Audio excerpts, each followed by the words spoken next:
Propaganda بند کرو.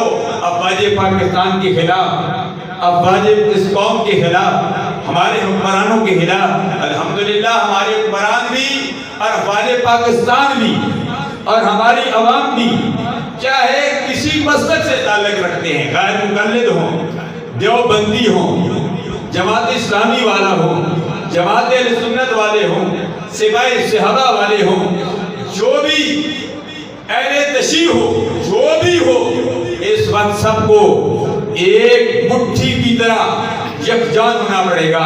اتحاد و اتفاق کا مظاہرہ کرنا پڑے گا. آپس میں جو باہمی منافرت ہے، باہمی نااتفاقی ہیں، ان کو ختم کرنا پڑے گا. ایک میز پہ اکٹھا ہونا پڑے گا.